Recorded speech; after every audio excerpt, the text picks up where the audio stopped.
ప్రకృతి ధర్మంలో భాగంగా మహిళలకు సంభవించే నెలసరి సమయంలో ఇప్పటి వరకు పాత బట్టలు, శానిటరీ ప్యాడ్స్, ఇతర పద్ధతుల ఉపయోగం వల్ల వ్యక్తిగత పరిశుభ్రత లోపం, పర్యావరణ కాలుష్యం ఏర్పడి లైంగిక, గర్భాశయ సంబంధిత వ్యాధుల బారిన పడుతున్నారని, వీటన్నిటికీ చక్కటి పరిష్కారంగా మెన్స్ట్రువల్ కప్స్ అందుబాటులోకి వచ్చాయని అల్లూరి సీతారామరాజు జిల్లా కలెక్టర్ దినేష్ కుమార్ అన్నారు.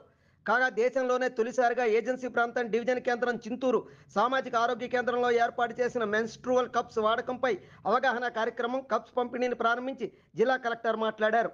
250 రూపాయల నుండి 300 రూపాయల లోపు బహిరంగ మార్కెట్లో అందుబాటులో ఉండే ఈ కప్స్ని ఎవరికి వారే అమర్చుకోవచ్చని సురక్షితమని ఆయన పేర్కొన్నారు.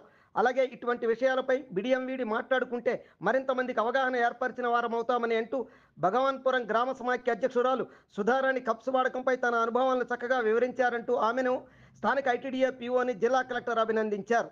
ఇలా ఉంటే చింతూరు ఐటీడీఏ పీఓ కావూరి చైతన్య మాట్లాడుతూ మెన్స్ట్రువల్ కప్స్ పై అవగాహనకి పైలట్ ప్రాజెక్టుగా కోనవరం మండలం భగవాన్పురం గ్రామ ఎస్హెచ్సిలోని 10 మందిని గుర్తించి తొలిగా వారికి మెన్స్ట్రువల్ కప్స్ వాడకం గురించి అవగాహన కల్పించామని, స్పందన బాగుండటంతో డివిజన్ వ్యాప్తంగా అవగాహన కార్యక్రమాలు నిర్వహించ తలపెట్టి డివిజన్ కేంద్రం చింతూరులో తొలిసారి ఈ కార్యక్రమం ఏర్పాటు చేశామని పేర్కొన్నారు. కాగా ఈ కార్యక్రమంలో 50 మంది మహిళలకు జిల్లా కలెక్టర్ చేతుల మీదుగా మెన్స్ట్రువల్ కప్స్ అందజేశారు.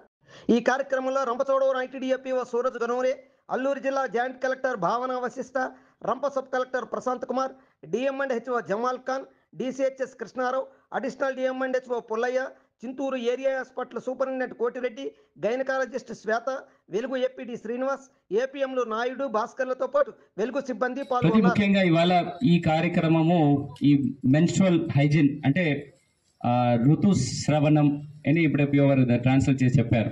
అంటే నెలసారి ఉంటున్న ఆడవాళ్ళకు ఉంటున్న ఒక వ్యవహారం.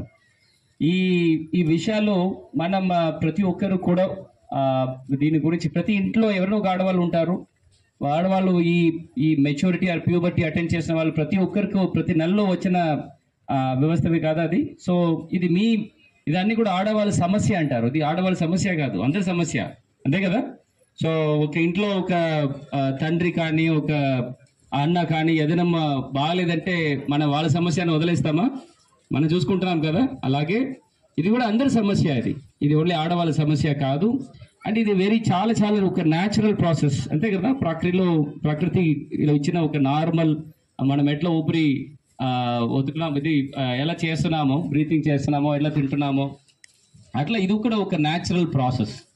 సో దీని గురించిన విషయము మనం ఓపెన్గా మాట్లాడుకోవాలి. ఇప్పుడు ఎట్లా సుధారణి చెప్పింది చాలా చక్కటిగా బ్రహ్మాండంగా చెప్పింది. ఎంత ఒక విషయం అంటే ఈ ప్రెజరైజ్ అండ్ స్టీరో ఇది చెప్పారు కదా, అట్లా ఏమీ లేదు. చాలా ఓపెన్గా చాలా చక్కగా మాట్లాడింది. అట్లా ప్రతి ఒక్క మహిళలు కూడా మాట్లాడడానికి ముందుకు రావాలి. అప్పుడే ఈ సమస్యలకి ఏదైనా ఒక మంచి స్టోరీస్ డాక్యుమెంట్ చేసిన తర్వాత ఖచ్చితంగా ప్రతి ఒక్క మండలంలో, మిగిలిన ఒక 11 మండలంలో కూడా ఎంటైర్ ఏఎస్ఆర్ డిస్ట్రిక్ట్ లో ఉన్న 22 మండలం కూడా ఇది స్లో అండ్ స్టడీగా ఇది తీసుకువెళ్లాల్సిన బాధ్యత మనం అందరూ తీసుకుంటాము. ఇట్లాంటి చక్కటి కార్యక్రమం ఆర్గనైజ్ చేసిన వెలుగు సంస్థ, ఎస్పెషల్లీ మెడికల్ హెల్త్ సిబ్బంది అందరికీ కూడా మరొకసారి ధన్యవాదాలు తెలియజేసుకొని ప్రతి ఒక్కరూ ఇక్కడ వచ్చేసిన వాళ్ళందరికీ కూడా నా మనస్ఫూర్తిగా అభినందనలు అండ్ ధన్యవాదాలు చెప్పి సెలవు తీసుకుంటాను. Thank you. ఈ కార్యక్రమం నా స్పీచ్ దీంతో ముగిస్తున్నాను. అదర్వైజ్ ఇలాంటి ఒక చక్కటి కార్యక్రమం చేసిన మన ప్రియో గారికి అందరూ కూడా చక్కటిగా ఒక క్లాపింగ్ ఇస్తామా? వెలది న్యూస్ ఛానల్ అందరూ చూడండి, ఆనందించండి, లైక్ చేయండి, షేర్ చేయండి, సబ్స్క్రైబ్ చేయడం మర్చిపోకండి.